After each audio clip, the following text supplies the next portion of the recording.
व्यासपीठ पर विराजमान है आज श्री सुखदेव जी महाराज। सामने में श्रोता के रूप में उपस्थित हैं श्री परीक्षित जी। सामने बड़े बड़े ऋषि मुनि ब्रह्मर्षि भृगुर वशिष्ठ शबनस्य गौतमो मेधा तिथिर दैवल दैवरातो रामस्तथा गादिशतस्य शाकलो मृकुंडपुत्राः त्रिजपिप्पलादाः योगेश्वरो व्यासपराशरौ च छायासुकौ जाजलिधन्निमुख्याः शर्विप्यमे मुनिगणाशः पुत्रशिष्याः स्वस्तिभिराय रतिप्रणयेन युक्ताः।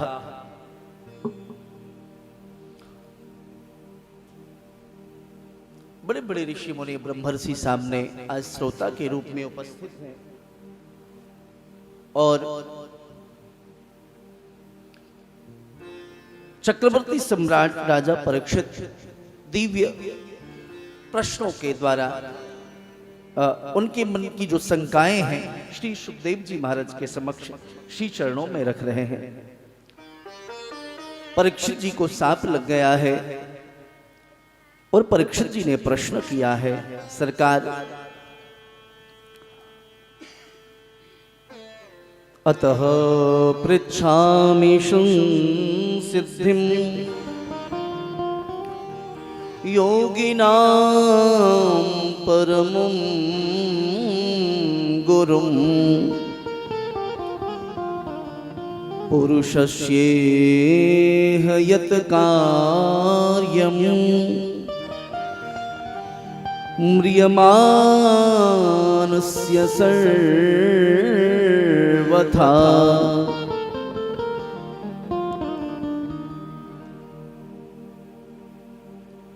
हे प्रभु, आप योगियों के भी गुरु हैं, कृपा करके बताएं कि म्रियमान पुरुष को क्या करना चाहिए जिससे उसकी मुक्ति हो जाए। म्रियमान समझ रहे ना, जो मरण धर्मा प्राणी है उसे क्या करना चाहिए, क्या स्मरण करना चाहिए और क्या नहीं करना चाहिए। श्री सूत जी महाराज कहते हैं, राजा के इस पावन पवित्र प्रश्न को सुनकर के सुखदेव जी महाराज ने बहुत मधुर वाणी में म्रियमान पुरुषों के कर्तव्यों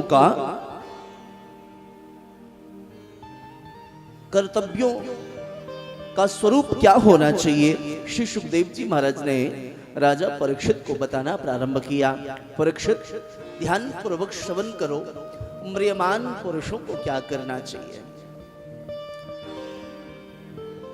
हमारे नेत्रों से जो भी दृष्टिगोचर होता है वह सब स्मरण धर्मा है, सब नाशवान है।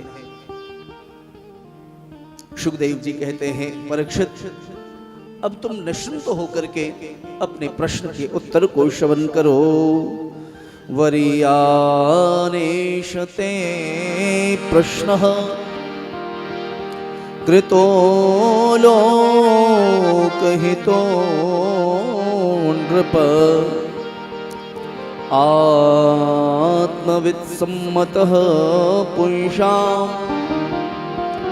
श्रोतव्यादेषु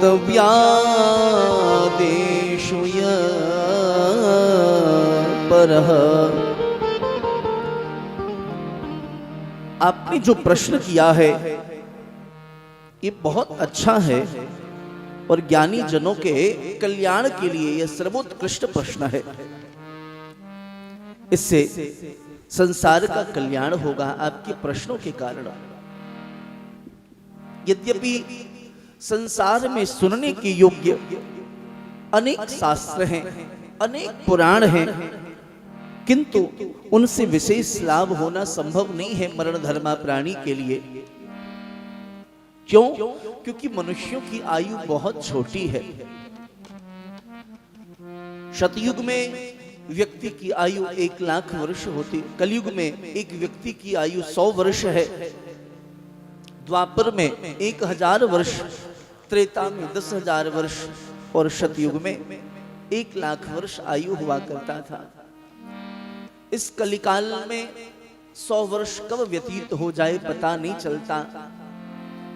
रात्रि में विश्राम किया, दिन में स्त्री संग, धनोपार्जन के लिए दिन रात लगे रहे, समय कैसे निकल जाता है पता नहीं चलता। इसलिए आपने जो यह प्रश्न किया है यह अद्भुतम प्रश्न है।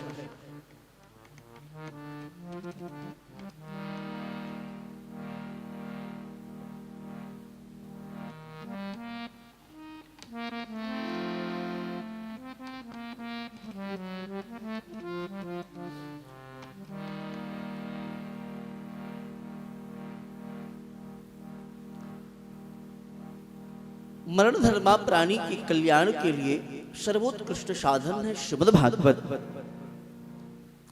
आपको मैं श्रीमद् भागवत जी की यह पावन कथा श्रवण कराने जा रहा हूं।